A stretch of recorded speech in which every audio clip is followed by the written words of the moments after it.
The 300-year reign of the Romanov dynasty left behind a mysterious legacy.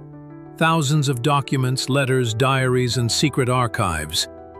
What lies behind the term Romanov Codex? Is it a system of secret knowledge, passed down from generation to generation?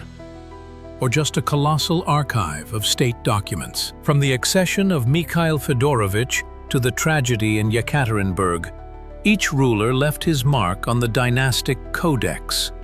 Today we will reveal the secrets of the Romanov archives and trace how the documentary chronicle of a great empire was created. Get ready for a journey through the closed pages of Russian history. Friends, subscribe to the channel and turn on notifications for new historical investigations into the mysteries of Russia. Let's discuss a controversial question. Did the Romanov Code really exist as a system of dynastic secrets? Or is it a myth, and the codex is just a collection of documents? Could the czars keep family secrets, or is the mystery the result of lost archives? Write your versions in the comments. Likes help us create more quality content.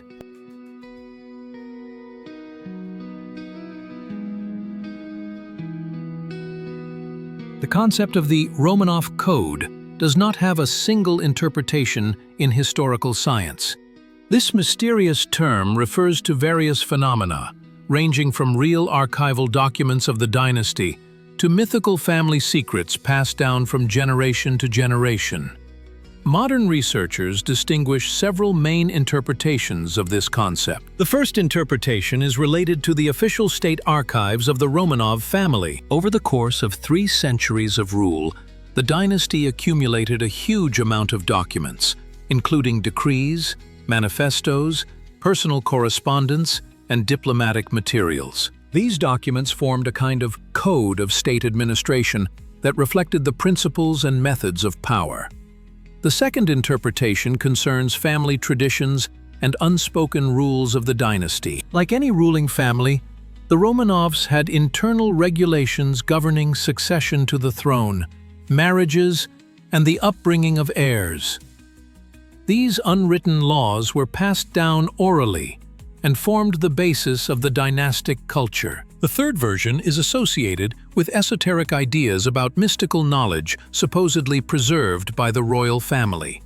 Proponents of this theory claim that secret documents containing prophecies and predictions about the fate of the dynasty existed. However, there is no serious historical evidence to support such hypotheses. Historian Sergei Fedorovich Platonov noted the special significance of the Romanovs' documentary heritage for understanding Russian history. In his opinion, the dynasty's archives represent a unique chronicle of the formation and development of the Russian Empire. Each ruler contributed his own elements to the system of document management and archiving. The formation of a code began with the first Romanovs in the 17th century. Mikhail Fedorovich and his successors laid the foundations for centralized record-keeping by creating a system of orders and chancelleries. Documents from this period were distinguished by their particularly solemn language and strict adherence to protocol norms. Peter the Great radically changed the principles of state document circulation by introducing European standards of record-keeping. Under him, a collegial system of government emerged, requiring more detailed recording of decisions. Peter's archives became the first serious element of the dynastic code. Catherine II continued the development of archival work, creating systematic collections of documents. Her instructions and correspondence with European enlighteners formed an important part of the dynasty's intellectual heritage. Catherine's materials reflected the desire to rationalize the administration and Europeanize Russia. The 19th century brought new challenges for dynastic archives. The Napoleonic Wars, peasant reform, and industrial development all required documentation and analysis. The Romanovs of this period paid particular attention to the preservation of historical materials. Nicholas II became the last keeper of the dynastic code. His reign coincided with a period of revolutionary upheaval, when traditional forms of power were criticized. Documents from this period reflect attempts to modernize the monarchy and adapt to new realities. The tragic events of 1917 to 18 interrupted the three-century tradition of accumulating dynastic archives. The fate of many documents remains unclear. Some materials were lost, some ended up in foreign archives, and some were preserved in Soviet collections. Contemporary researchers continue to work on reconstructing the Romanov Codex. International cooperation between archivists is gradually allowing a complete picture of the dynastic heritage to be recreated. The digitization of archives opens up new opportunities for studying the Romanov documentary complex. The mystery of the Romanov Codex lies not only in the content of specific documents, but also in the very nature of dynastic power. Each ruler left his own mark on history, forming a unique system of government and document management. Studying this heritage helps to understand the logic of the development of Russian statehood. The beginning of the Romanov dynasty in 1613 was marked by the creation of a new system of state document management. Mikhail Fedorovich Romanov, who ascended the throne after the time of troubles, was faced with the need to restore the destroyed state apparatus. One of the first tasks was to create an effective document management system. The Zemsky Sobor, which elected Mikhail as Tsar, left detailed minutes of its meetings. These documents formed the first pages of the code of the new dynasty. They recorded not only the election procedures, but also the obligations assumed by the young Tsar. Historians note the particularly solemn language of these acts. The Tsar's father, Patriarch Filaret Romanov, played a key role in organizing the prikaz system. After returning from Polish captivity in 1619, he effectively headed the state administration. Filaret introduced strict rules for the preparation of state documents, requiring precision in wording and compliance with protocol norms. Under the first Romanovs, the Posolsky Prikaz became the center of diplomatic document circulation. The clerks of this department created a unique system for encrypting diplomatic correspondence. The codes and ciphers used in relations with foreign states formed the secret part of the dynastic archives. The rank and file office was responsible for keeping records of military personnel and military appointments.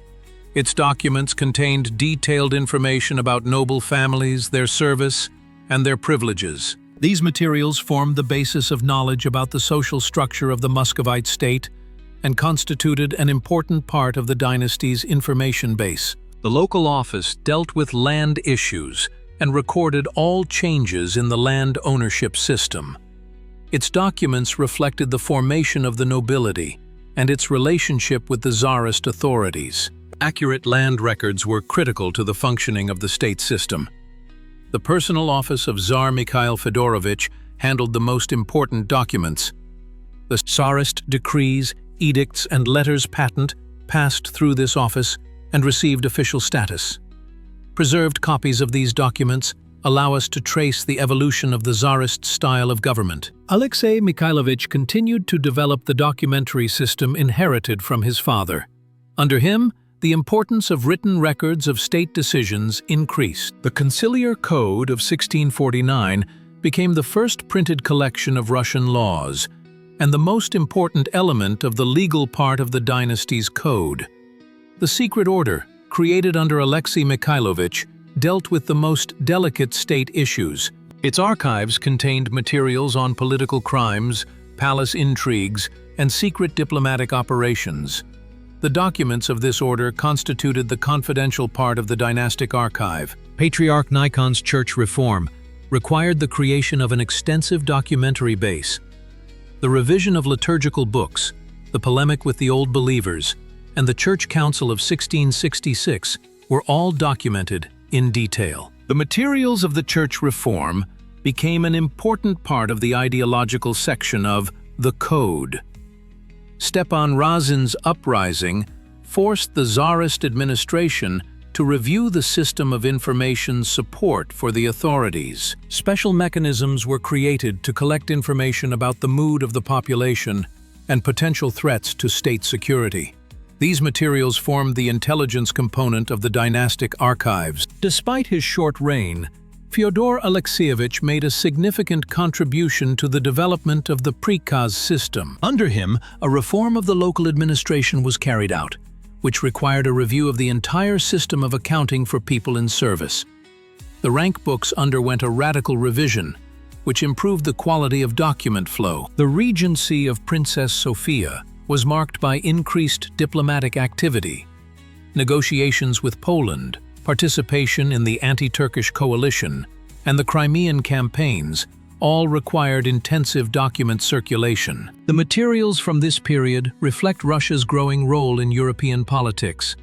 Documents from the early period of the Romanov dynasty were distinguished by a special style that combined traditional Muscovite formulas with new elements. The influence of Byzantine and Western European models created a unique synthesis characteristic of the transitional era. This style became the basis for the further development of the Russian official language. Peter the Great revolutionized the system of state document management, laying the foundations for modern Russian archival science. His reforms affected all aspects of office work, from the language of documents to their systematization and storage. Peter's innovations became a turning point in the formation of the Code of the Romanov dynasty.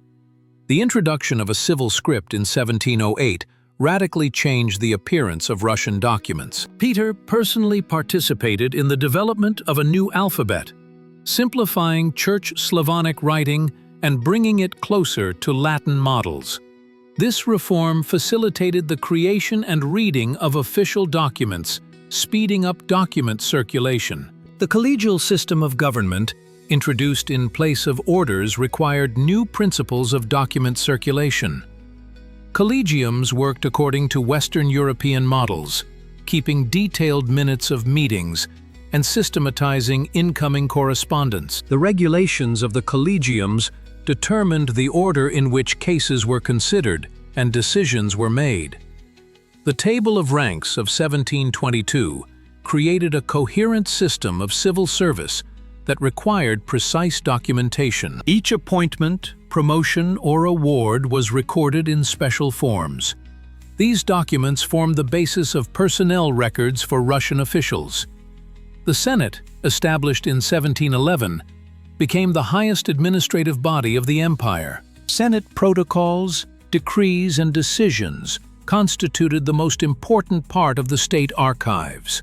Peter required senators to provide detailed justifications for each decision and to keep accurate records of all meetings. The Synod, which replaced the Patriarchate, also created its own document management system. Church affairs began to be formalized according to civil models, which unified administrative practice. Spiritual regulations determined the procedure for maintaining church documents and their interaction with civil institutions.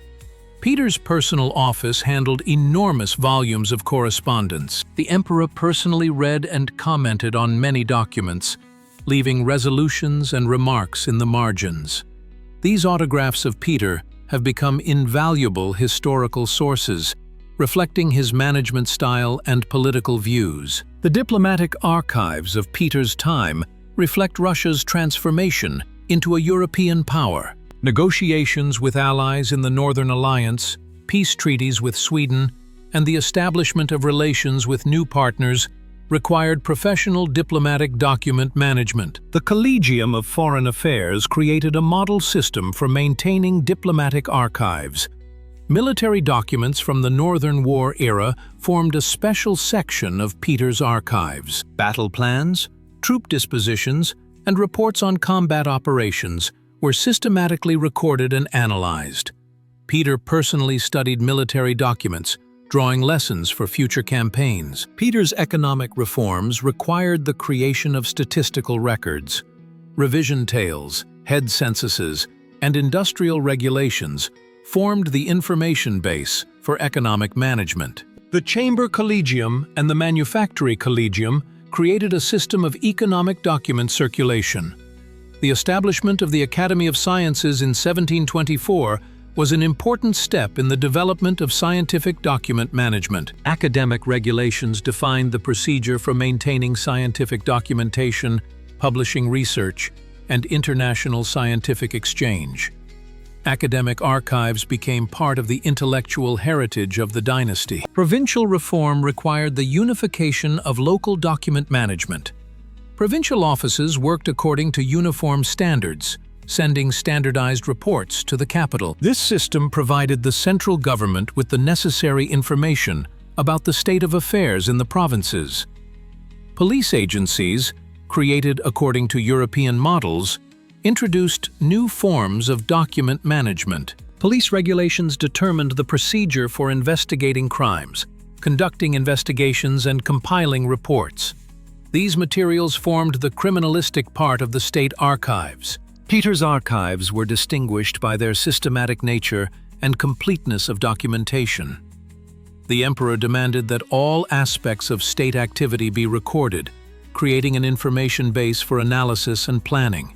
This tradition of meticulous documentation became a characteristic feature of Russian bureaucracy. The reign of Elizabeth Petrovna was marked by the flourishing of court culture and the complication of the palace document management system. Peter the Great's daughter inherited from her father an understanding of the importance of documenting state decisions, but added to this a special attention to the ceremonial and cultural aspects of imperial power. The coup of 1741, which brought Elizabeth to power, gave rise to numerous documents explaining the legitimacy of her accession to the throne. Manifestos on her accession to the throne, decrees on the awarding of rewards to supporters, and orders on the punishment of opponents, constituted the first group of Elizabethan documents. These materials demonstrate the art of political propaganda in the 18th century.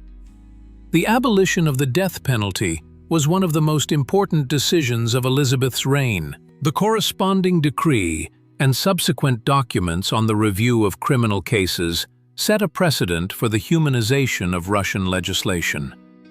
Historians note the influence of the European Enlightenment on the formation of this policy. The founding of Moscow University in 1755 required the creation of an extensive documentary base.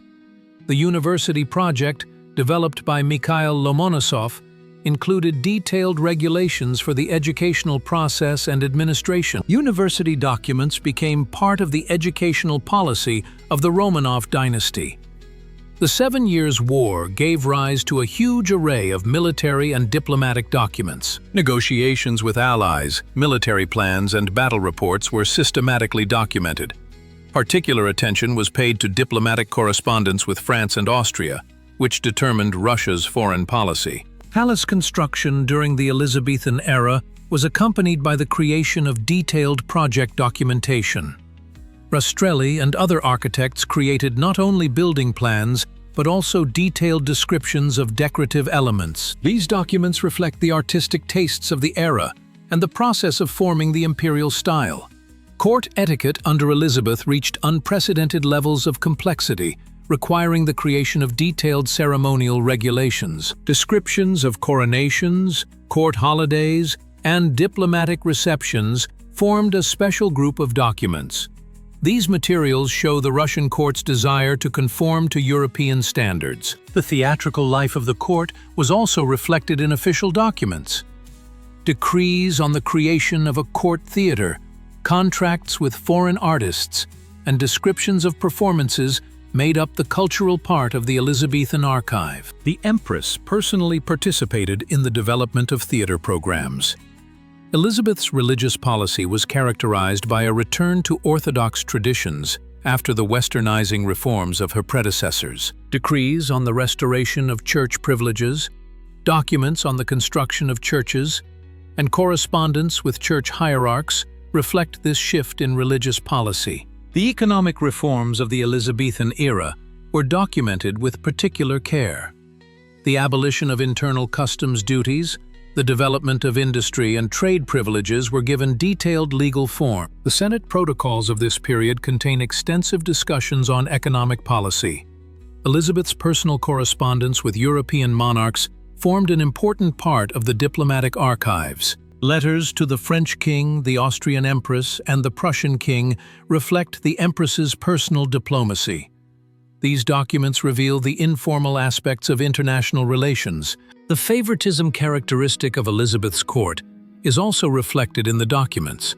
Decrees on grants, appointments, and awards to courtiers reflect the complex system of court intrigue. Historians use these materials to study the mechanisms of power in an absolutist state. Preparations for war with Prussia required the creation of extensive military and diplomatic documentation. Secret negotiations with allies, military plans, and intelligence reports made up the confidential part of the Elizabethan archives. These materials remained classified for a long time. The end of Elizabeth's reign was marked by the preparation of documents on the succession to the throne. The question of the heir, relations with Peter Fedorovich and his wife Catherine, were reflected in court documents. These materials foreshadowed the dramatic events of the next reign. Catherine II created the most systematic and philosophically sound system of state document management in the history of the Romanov dynasty. Her reign was marked not only by the expansion of the empire, but also by a radical reform of the principles of government, which was reflected in an extensive documentary heritage. Catherine's instruction to the Commission on the compilation of a new code became a programmatic document of enlightened absolutism. Based on the ideas of Montesquieu and Beccaria, it contained principles of humane legislation and rational administration. This document occupied a central place in the ideological part of Catherine's code. The provincial reform of 1775 required the creation of a unified system of local document circulation. The institutions for the administration of provinces regulated in detail the activities of all levels of the administrative system. Each province received standardized forms for reporting and document circulation. The charter granted to the nobility in 1785 legally formalized the privileges of the ruling class. This document became the basis of class legislation and determined the legal status of the nobility for centuries to come. Noble assemblies were granted the right to conduct their own document circulation. The charter granted to cities in the same year created the legal basis for urban self-government. City councils and magistrates were given powers to conduct local affairs and the corresponding documentary functions. This reform contributed to the development of bourgeois elements in Russian society. The foreign policy of Catherine's time gave rise to extensive diplomatic documentation. The Russo-Turkish Wars, the partitions of Poland, armed neutrality, each direction of foreign policy was accompanied by intense diplomatic correspondence. The archives of the Collegium of Foreign Affairs expanded significantly. Catherine's correspondence with European enlighteners constituted a unique part of the dynastic archives. Letters to Voltaire, Diderot, and d'Alembert reflect the intellectual interests of the Empress and her desire for European recognition. This correspondence demonstrates the high level of education of the Russian monarch. The Peasant War, led by Emelian Pugachev, forced the government to review its internal security information system. Investigative materials on the Pugachev case, governors' reports on the unrest, and secret correspondence on the fight against the uprising formed the confidential part of Catherine's archives. Catherine's economic policy was reflected in extensive documentation from the Senate and collegiate bodies. Decrees on freedom of enterprise, trade development, and industrial privileges demonstrate the evolution of the government's economic views. Statistical data from this period allow us to assess the economic development of the empire. The Empress's cultural policy was documented with particular care. The creation of the Hermitage, the purchase of art collections, and correspondence with European artists and collectors reflect the formation of imperial cultural policy. The catalogues of the collections became part of the dynasty's cultural heritage. The judicial reform of Catherine's time required the creation of a new system of judicial document circulation. Conscience courts, class-based judicial institutions, and new judicial procedures were regulated in detail. The judicial archives of this period reflect attempts to humanize justice. Catherine's educational policy led to the creation of a system of public education. The Charter of Public Schools, curricula, textbooks, and teaching aids formed the pedagogical part of Catherine's legacy. The Commission on the Establishment of Schools laid the foundations for the Russian educational system. Catherine's personal notes, memoirs, and diary entries are a unique source for studying the inner life of the imperial court. These documents reveal the empress's personality, political views, and methods of governance. Autobiographical materials became an important part of the dynastic archives. Catherine's legislative activity was characterized by a desire to systematize and codify the law. Attempts to create a new code, although unfinished, gave rise to extensive legal documentation. The Commission on the Compilation of Laws left a significant documentary legacy. The end of Catherine's reign was marked by preparations for the transfer of power to her heir. Documents on the education of the Grand Dukes, instructions on the management of the state, and reflections on the future of the empire formed the testamentary part of Catherine's code.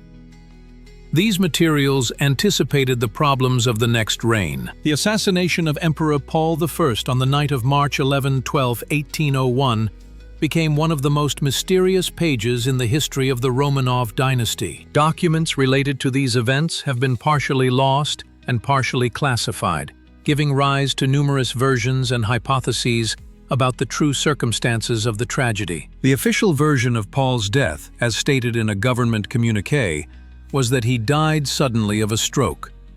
However, witnesses to the events left behind recollections that radically contradict the official version. These memoirs form an alternative documentary basis for studying the coup. Count Paulin, who led the conspiracy against Paul, destroyed most of the compromising documents.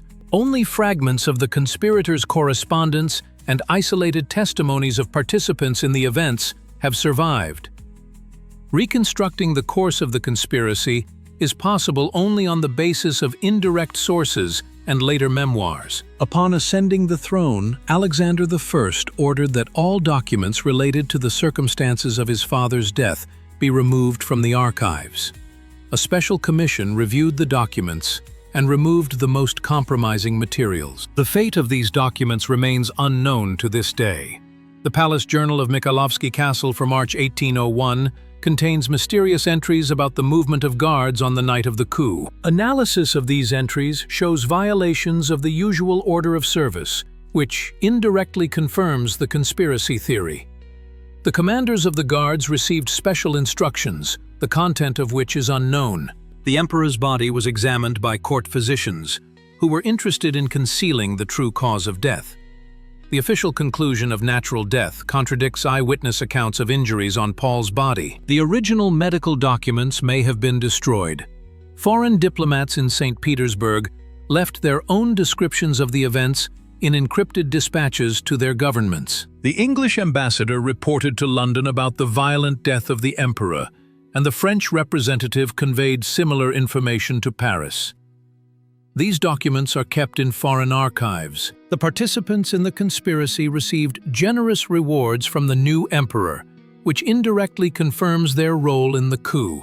The decrees on grants and appointments issued in the first days of Alexander's reign demonstrate the system of rewards for the conspirators. Some of them received high posts in the new government. There are no investigative documents on the case of Paul's murder, as no official investigation was conducted. The new authorities were interested in concealing the circumstances of the coup and made every effort to destroy the evidence. The absence of investigative materials is in itself an important historical fact. Memoirs written by contemporaries years after the events contain conflicting versions of what happened. Count Langeron, Baron Korff, other participants, and witnesses left behind memoirs that often contradict each other. These sources require critical analysis and comparison with other materials. Alexander I's correspondence with European monarchs in the first months of his reign contains indirect references to the circumstances of his accession to the throne. The emperor sought to convince his foreign partners of the legitimacy of his power, which required particular diplomatic caution in his choice of words. Documents on the reconstruction of Mikhailovsky Castle after Paul's death show the new authorities' desire to erase the memory of the tragic events. The rooms where the murder took place were redesigned and material evidence was destroyed. These measures were clearly intended to conceal evidence. Church documents about Paul's burial also contain mysterious details: a closed coffin, an expedited funeral procedure, and a limited circle of participants in the ceremony. All differed from the traditional imperial funeral ritual. The minutes of the ceremony contain unusual orders from the new emperor. The financial documents of the palace administration for March 1801 recorded unusual expenses for special needs, without specifying the purpose of the funds. These sums could have been used to bribe participants in the conspiracy or to conceal evidence. The exact purpose of these expenditures remains unclear. Emperor Paul's personal papers, which were in his office at the time of his death, disappeared in the first hours after the coup. The contents of these documents are unknown, but they may have contained information about the emperor's plans and his relations with his entourage. The seizure of personal papers was one of the first actions taken by the conspirators. The Napoleonic Wars created an unprecedented volume of military and diplomatic documentation in the archives of Alexander I. The era of great upheaval required the Russian administration to mobilize all documentary resources to coordinate military operations, diplomatic negotiations, and the administration of a vast empire in wartime. The Treaty of Tilsit in 1807 gave rise to extensive diplomatic correspondence reflecting the complexity of Russian-French relations. Secret articles of the treaty, personal correspondence between emperors, and reports from diplomats created a multi-layered picture of European politics. Some of these documents remained classified for a long time. Preparations for the War of 1812 required detailed mobilization plans and strategic planning. The War Ministry, under the leadership of Barclay de Tolly, developed a document management system to coordinate the actions of various armies. These materials formed the basis of Russian military science. The Patriotic War left behind a huge number of operational documents, commanders' orders, reports on troop movements, and intelligence reports. Daily reports allow us to trace the course of military operations with precision down to individual battles. Army headquarters documents preserve details of all major operations. The Moscow Fire of 1812 destroyed a significant part of the archives, but the surviving documents allow us to reconstruct the events. Evacuation orders, reports on the state of the city, and eyewitness accounts paint a dramatic picture of the abandonment of the ancient capital. Diplomatic correspondence from the period of the liberation campaigns reflects the formation of the anti-Napoleonic coalition. Negotiations with Prussia, Austria, and England required subtle diplomatic maneuvering, which was recorded in secret instructions to ambassadors and reports on the negotiations. The Congress of Vienna, in 1814–15, created a new system of European equilibrium, documented in numerous treaties and protocols.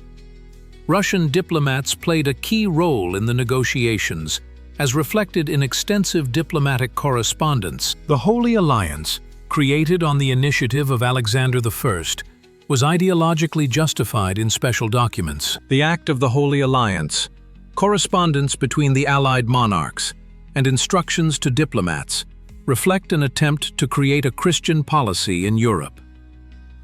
The internal reforms of Alexander's time were also documented in detail. Speransky's projects, university charters, and peasant laws in the Baltic provinces made up the reformist part of the Tsarist archives. Many projects remained unimplemented, but their documentation has been preserved. The secret societies of the Decembrist movement created underground documentation, some of which ended up in government archives after the investigation of 1825. Program documents, organizational charters, and correspondence between conspirators constituted an important part of the materials on the Russian liberation movement. Alexander's religious and mystical interests in the late period of his reign were reflected in his correspondence with mystics and religious figures. Letters from Jungstilling, Baroness Krudener, and other representatives of the mystical movement show the evolution of the emperor's religious views. The Polish question during Alexander's reign gave rise to extensive documentation on attempts to resolve the Polish problem. The Constitution of the Kingdom of Poland, correspondence with Polish figures, and administrative reform projects reflect the search for a compromise between Russian and Polish interests. The economic problems of the post-war period are reflected in financial documents. Reports by Finance Minister Guriev, plans to stabilize the ruble, and plans to restore the economy show the scale of the empire's financial problems after the Napoleonic Wars. The educational policy of the Alexander era created a new system of educational institutions, which was regulated in detail. University charters, gymnasium programs, and projects for public education formed the pedagogical part of Alexander's legacy. The end of Alexander's reign was marked by the preparation of documents on succession to the throne. The secret abdication of Constantine, Alexander's will, and instructions on the order of succession to the throne created the conditions for the dynastic crisis of 1825. The reign of Nicholas I was marked by the creation of the most regulated and centralized system of state document management in the history of the Russian Empire. The emperor, who came to power as a result of the dynastic crisis of December 1825, sought to maximize bureaucratization of government and total control over information flows. The Investigative Commission on the Decembrists created an extensive archive of documents on secret societies and the revolutionary movement. Interrogations, searches, censorship of correspondence, and analysis of program documents constituted the first systematic documentation of political opposition in Russian history. These materials became the basis for the organization of political investigation. The third department of His Imperial Majesty's own chancellery, created to combat political crimes, developed a unique system of secret document circulation. Agent reports, censored correspondence, and characterizations of unreliable persons made up the confidential part of the Nicholas archives. The codification of Russian legislation under the leadership of Speransky required the systematization of a huge array of legal acts. The complete collection of laws and the code of laws of the Russian Empire became the pinnacle of legal technique in the 19th century. The work of the codification commissions created a model system of legal documentation. Under Nicholas, the ministerial system of government reached the highest degree of bureaucratization. Circulars, instructions, and reports from ministries created a multi-level system of administrative control. Every decision had to be documented and recorded in the appropriate journals. The reform of state peasants under the leadership of Kiselev gave rise to extensive documentation on attempts to modernize the serf system. Projects to improve the lives of peasants, statistical surveys of villages, and reports by officials show the scale and complexity of the peasant question. The construction of railways required the creation of a new branch of technical documentation. Railway projects, construction estimates, and engineers' reports made up the technical part of the Nikolaev archive. Documents on the construction of the Tsarskoye Selo and Nikolaev railways were of particular importance. The Crimean War revealed the weaknesses of the Nikolaev management system, which were reflected in military documents. Reports from the theater of war, reports on army supplies, and diplomatic correspondence show the crisis of the traditional Russian military machine. Nicholas's educational policy, based on the principles of official nationality, was regulated in detail. The statutes of educational institutions, curricula, and instructions to teachers reflect the authorities' desire for ideological control over education. The censorship system of the Nicholas era created unique documentation on the control of public opinion. Censorship statutes, censors' reports, and banned works formed an archive of intellectual terror. Documents on the censorship of periodicals were of particular importance.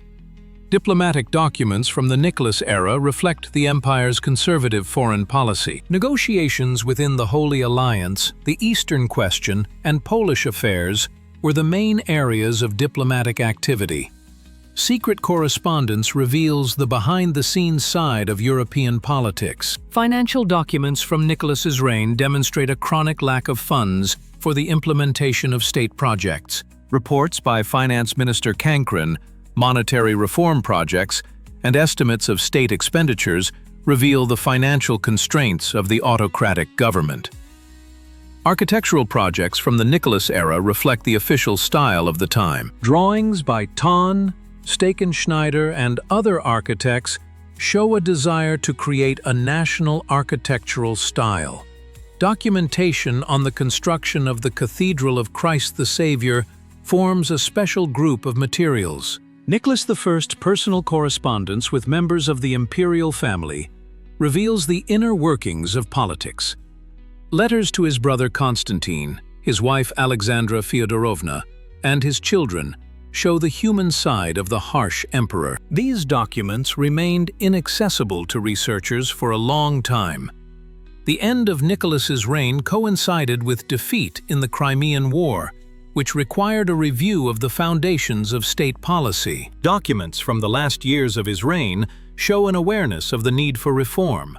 Preparatory materials for future transformations formed the transitional documentation for a new era.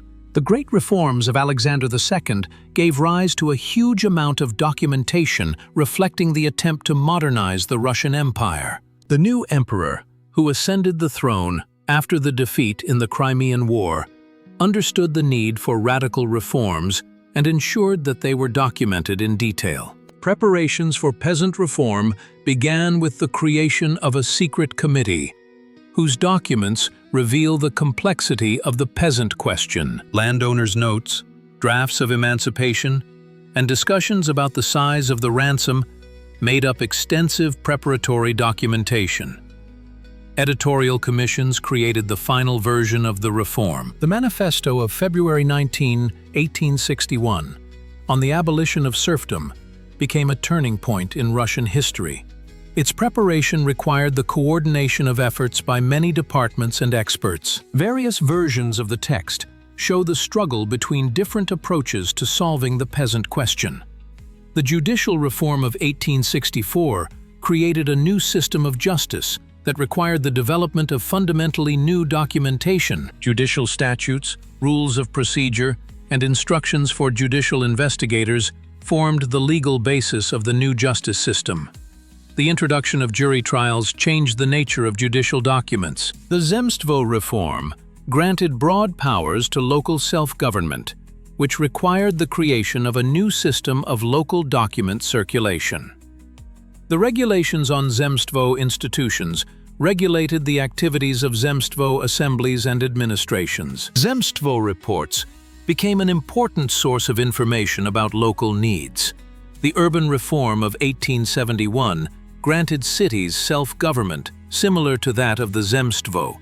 City councils were given the right to decide local issues and keep relevant records. Reports by city mayors show the development of municipal economy.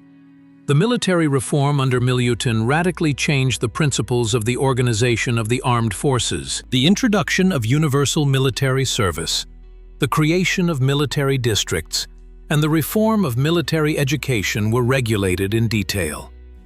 Military archives from this period reflect the modernization of the Russian army. The University Charter of 1863 granted autonomy to higher education institutions, which changed the nature of university documentation. University council minutes, rectors' reports, and curricula show the development of higher education. Student unrest was also reflected in the documents. Censorship reform weakened control over the press, leading to a boom in periodicals. Documents from the censorship office show the liberalization of information policy. New press regulations changed the nature of relations between the authorities and society.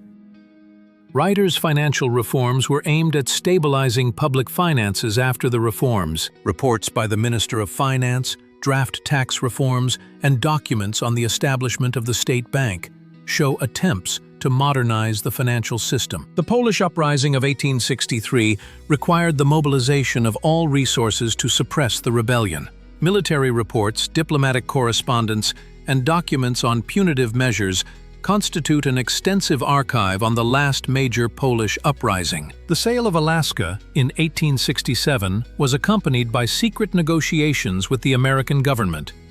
Diplomatic correspondence, commercial documents, and justifications for the sale reveal the motives behind this decision. Some of the documents remained classified for a long time. The development of railway construction required the creation of a new system of technical documentation. Railway projects, concession agreements, and construction reports made up the technical part of the Alexandrovsky Archive. Documents on the construction of the Trans-Siberian Railway were of particular importance. Populist organizations created underground documentation, some of which ended up in police archives. The programs of revolutionary circles, proclamations, and correspondence between conspirators formed an important part of the materials on the Russian liberation movement. Investigation files reveal methods of combating terrorism. Alexander II's personal correspondence reveals the inner motives behind his reformist policies. The emperor's letters to his relatives, diary entries, and memoirs of his contemporaries show the psychological aspects of the era of the Great Reforms. These documents were unavailable to researchers for a long time. The assassination of Alexander II on March 1, 1881, ended the era of reforms. Investigative materials on the Narodniks, documents on the assassination attempts, and correspondence on security measures marked the tragic end of Alexander's reign. These events predetermined a turn toward reaction. The reign of Alexander III was marked by a turn to conservatism and the creation of extensive documentation reflecting the policy of counter-reforms. The new emperor, who came to power after his father was assassinated by terrorists, sought to strengthen autocratic power and revise the liberal reforms of the previous reign. The Manifesto on the Inviolability of Autocracy, issued on April 29, 1881, became the programmatic document of the new course. Its drafting required careful elaboration of ideological formulations. The document reflected the influence of Pobedonostsev and other conservative figures on the new emperor's policies. The regulation on measures to protect public order and social peace introduced a state of emergency in a significant part of the empire. Documents on the application of exceptional laws show the scale of the repressive measures. Governors' reports contain information on political arrests and deportations. Counter-reforms in local self-government limited the powers of zemstvos and city councils. The regulations on zemstvo chiefs restored administrative control over the peasantry. Documents from zemstvo institutions of this period show the restriction of their independence and the strengthening of government control. The University Charter of 1884 abolished the autonomy of higher educational institutions.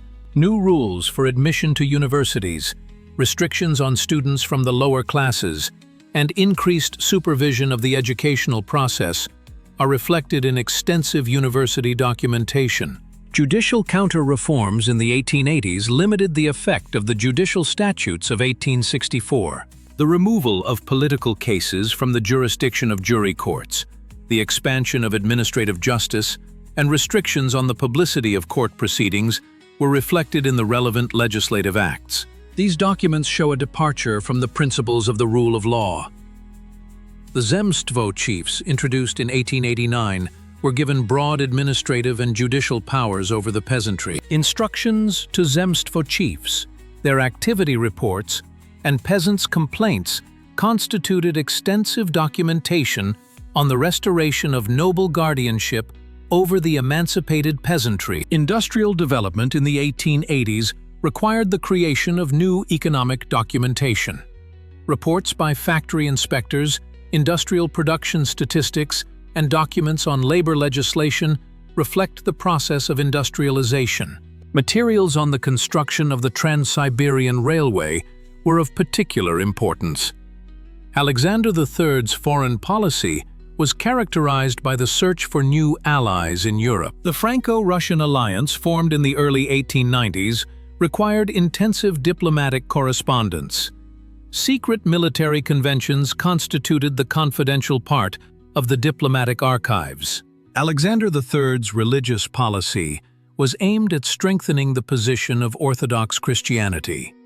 Documents on the oppression of sectarians, restrictions on other Christian denominations, and persecution of Jews constitute a dark page in his reign. Circulars from the Holy Synod reflect official religious policy.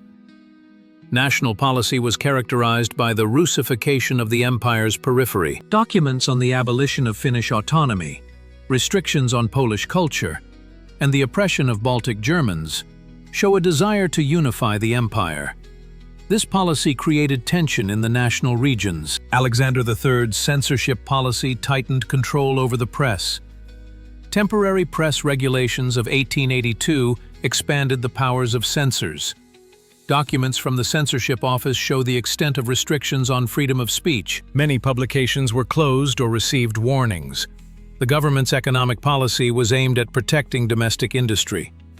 The customs tariff of 1891 introduced high duties on industrial goods. Documents from the Ministry of Finance show the struggle between free traders and protectionists. Educational policy was characterized by restrictions on access to education for the lower classes. A circular on Cook's children, new rules for admission to secondary schools, and restrictions on universities reflected the class nature of the educational system. These measures caused discontent among the liberal public. The terrorist activities of the Narodniks continued into the 1880s. Investigative files on assassination attempts, police department materials, and agent reports constituted extensive documentation on the struggle against the revolutionary movement. The activities of the Holy Band were also reflected in secret documents.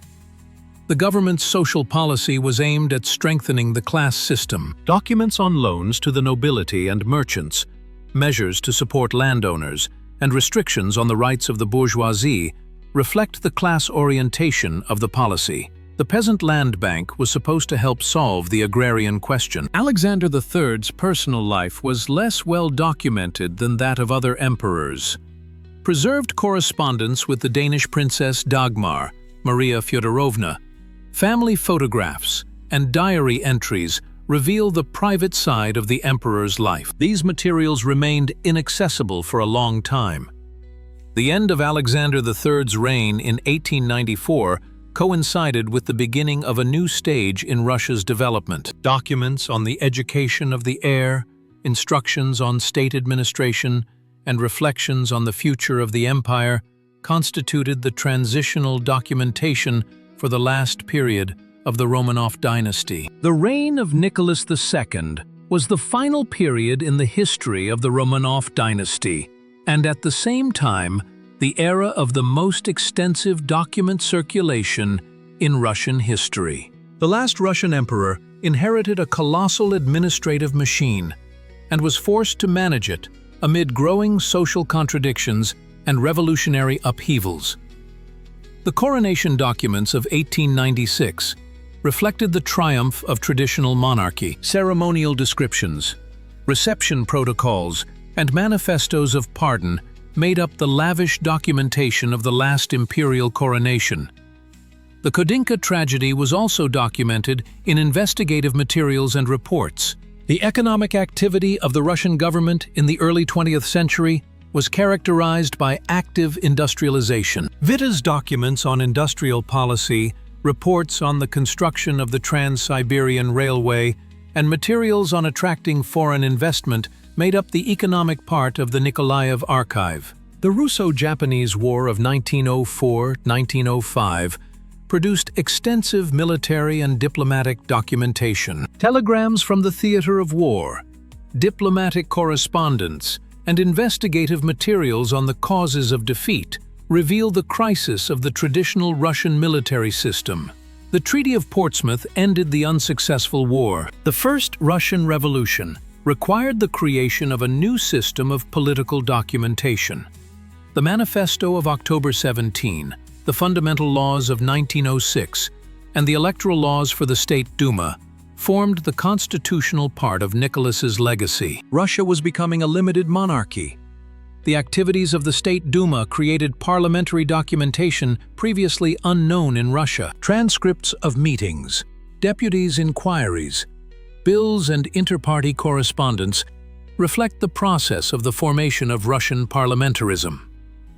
The dissolution of the Duma was also documented. Stolypin's reforms gave rise to extensive agrarian documentation, decrees on leaving the community, materials from land commissions, and resettlement documents show an attempt to modernize the Russian village. Stolypin's assassination ended the period of active reforms. The diaries of Nicholas II, which he kept from the age of 14 until the last days of his life, constitute a unique part of the dynastic archive. 51 notebooks contain daily entries from 1882 to 1918. These materials reveal the inner world of the last emperor. The personal correspondence of the imperial family reflects the drama of the last years of the dynasty. Letters from Nicholas and Alexandra Fyodorovna, correspondence with European relatives, and documents on the upbringing of their children make up an intimate part of the Romanov archive. These materials remained classified for a long time. The First World War created a huge amount of military documentation. Orders from the Supreme Commander-in-Chief, reports from the front lines, and diplomatic correspondence with allies reflect Russia's participation in the global conflict. The documents show the growing military and political crisis. The Rasputin case was extensively documented. Investigative materials, memoirs of contemporaries and correspondence from court circles show the influence of the old man on the royal family. Rasputin's murder was a harbinger of the collapse of the monarchy. The revolutionary events of February 1917 ended the three-century reign of the dynasty. Documents on Nicholas's abdication, the protocols of the provisional government, and the materials of the investigative commission constituted the final documentation of the Romanov period of Russian history. The provisional government nationalized the archives of the dynasty, laying the foundation for their scientific study. The materials were systematized and partially published in the first months after the revolution. The Novoromanovsky archive became the most important source for studying the last Romanovs. The arrest of the royal family and their detention were also documented. The interrogation reports, correspondence with the provisional government, and diaries of their imprisonment reveal the tragedy of the fall of the monarchy.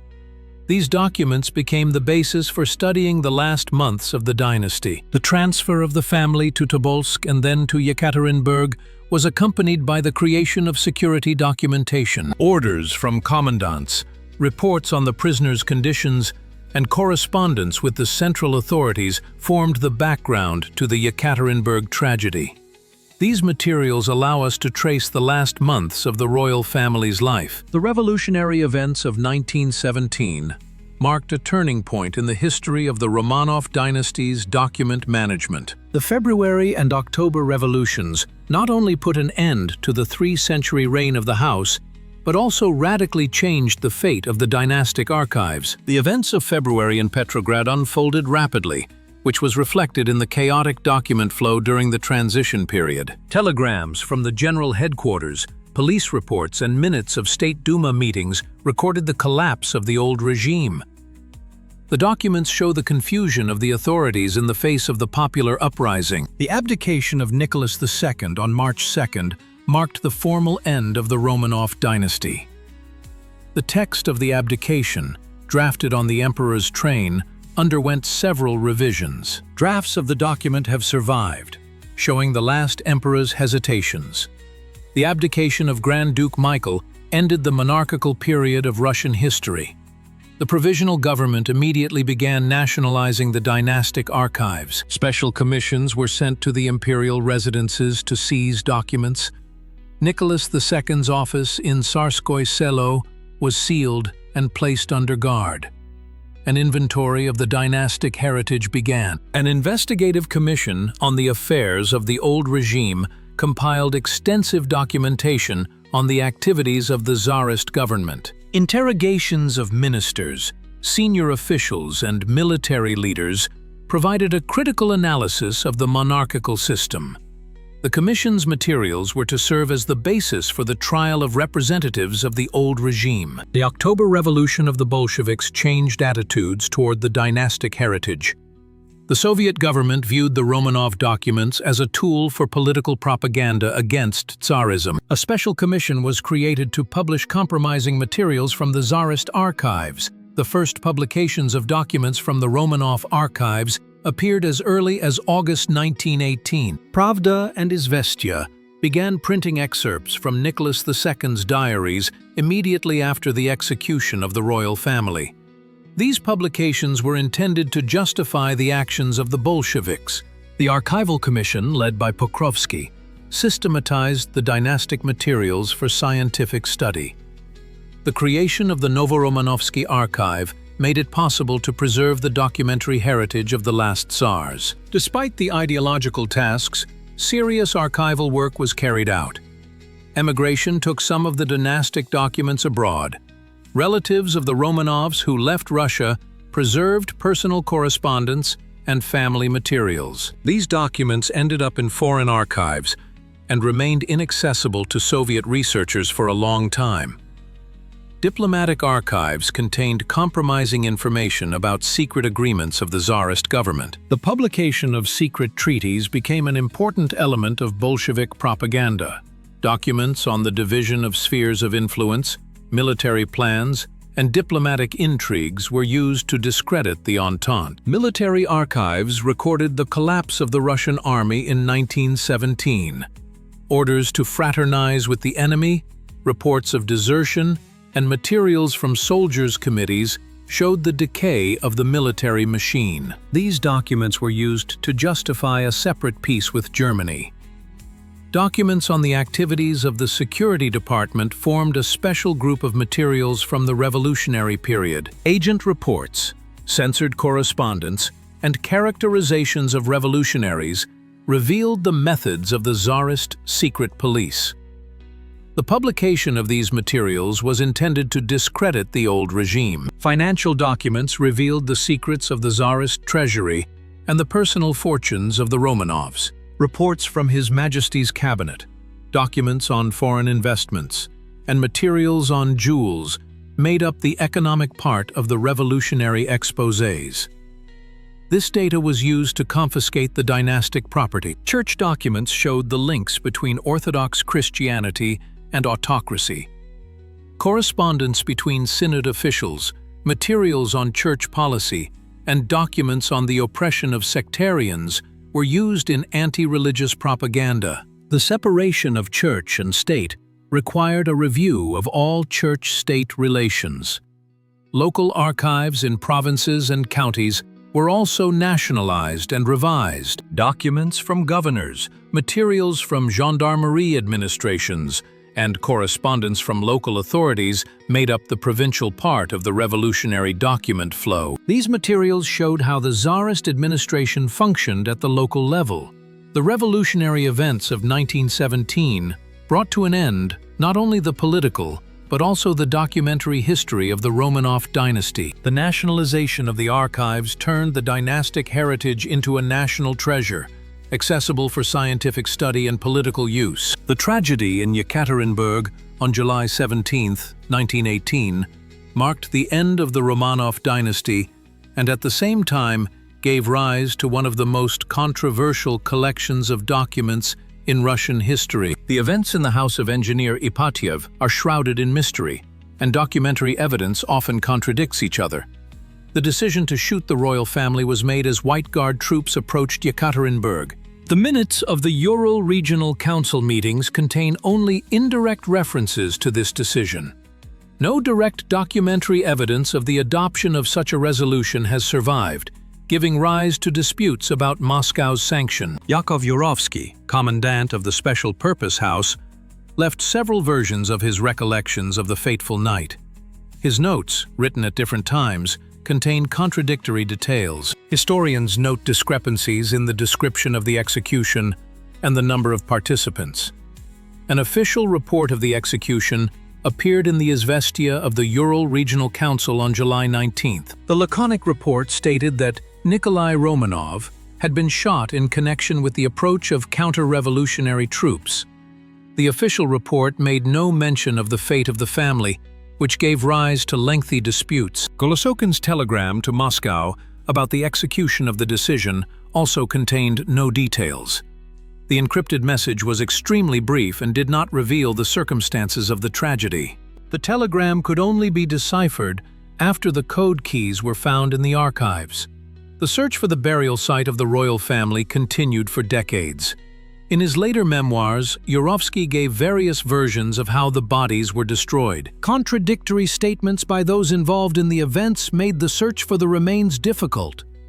The burial site was finally discovered only at the end of the 20th century. Investigator Sokolov, who investigated the murder on behalf of the Kolchak government, collected extensive material on the Ekaterinburg tragedy.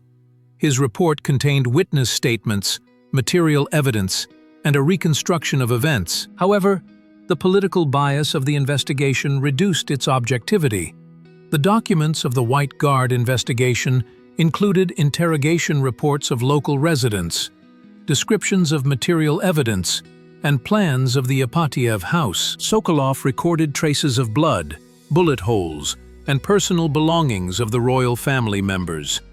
These materials became the basis for the reconstruction of the tragedy. Bolshevik documents on the events in Ekaterinburg remained classified for a long time. Correspondence between Ekaterinburg and Moscow, minutes of local party organizations, and reports by Chekists formed the Soviet version of events. The publication of these materials began only during the period of perestroika. The memoirs of those involved in the execution, written at different times, contain conflicting versions of events. The testimonies of Medvedev, Nikulin, and other participants do not match in detail. Historians note the influence of time and political circumstances on the content of the memoirs. The international reaction to the murder of the royal family is recorded in the diplomatic archives of various countries. Protests by European governments, statements by relatives of the Romanovs, and demands for an investigation constituted the foreign policy aspect of the tragedy. These documents are kept in foreign archives. Church documents on the Ekaterinburg tragedy appeared much later than the events themselves. For a long time, the Orthodox Church did not have access to the investigation materials. The canonization of the royal family required a thorough investigation of the circumstances of their death. A church commission conducted its own investigation. Scientific study of the Ekaterinburg tragedy began in the post-Soviet period. Researchers' access to previously classified archives allowed them to take a fresh look at the events. A comparison of various sources revealed numerous contradictions in the official versions. Examinations of the remains found in the vicinity of Ekaterinburg confirmed that they belonged to members of the royal family. Genetic research conducted by Russian and foreign specialists provided a definitive answer about the fate of the Romanovs. These scientific documents put an end to many years of debate. The Ekaterinburg tragedy remains one of the most documented and at the same time mysterious events in Russian history. Contradictory sources, the political bias of witnesses, and the loss of key documents create fertile ground for various interpretations. The documentary legacy of the tragedy continues to be studied by historians. The investigation into the murder of the royal family became one of the most complex and politicized investigative operations in Russian history. Various political forces conducted their own investigations, creating a contradictory and fragmentary documentary basis for the Ekaterinburg tragedy. Nikolai Sokolov, appointed investigator for particularly important cases under the Kolchak government, conducted the most detailed investigation into the murder of the Romanovs. His work continued from February 1919 to January 1920. The materials he collected formed a multi-volume investigation file.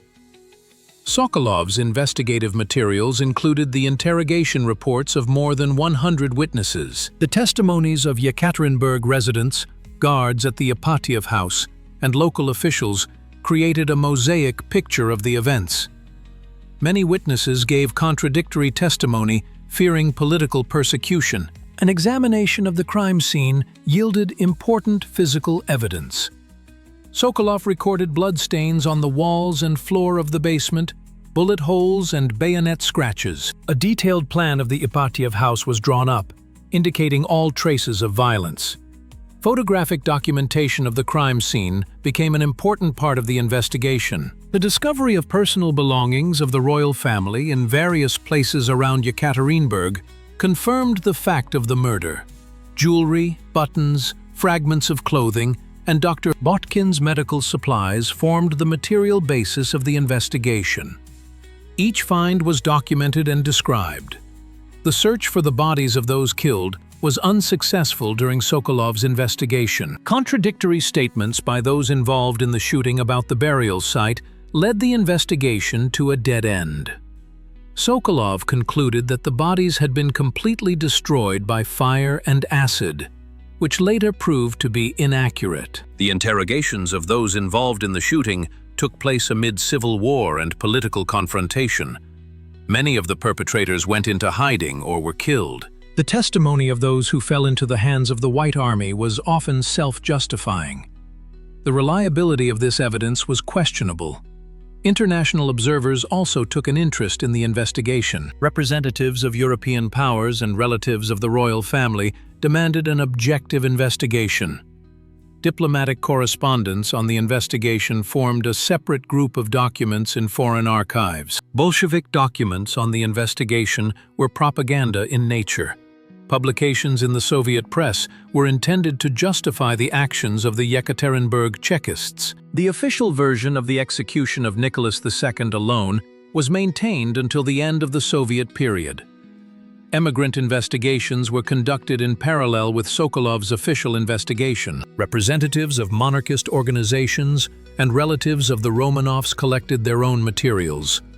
These documents have been preserved in foreign archives and supplement the official investigation. Archival materials from the Soviet period remained classified for a long time. Documents from the Cheka, correspondence between Moscow and Ekaterinburg, and minutes of party meetings contained information about the preparation and execution of the execution. The declassification of these materials began during the period of perestroika. Modern Russian investigations use new methods of studying historical documents. Computer analysis of handwriting, textual analysis, and comparison of various sources allow for a new interpretation of known materials. The digitization of archives opens up new possibilities. Genetic testing of remains found in the 1990s became a scientific continuation of the investigative work. DNA comparison with blood samples from relatives of the Romanovs provided a definitive answer as to the identity of the remains. Scientific examination reports were added to the documentary database. The church investigation conducted for the canonization of the royal family was based on all available documents. The Church Commission analyzed materials from various investigations, contemporary accounts, and scientific expert reports. The Commission's conclusion became the basis for the canonization of the Romanovs. Historical science continues to study documents about the Ekaterinburg tragedy. New archival discoveries, the declassification of materials, and international cooperation between researchers are gradually clarifying the circumstances surrounding the death of the last royal family. The documentary basis for the investigation continues to grow. Investigative materials from various periods paint a complex and contradictory picture of the events in Ekaterinburg.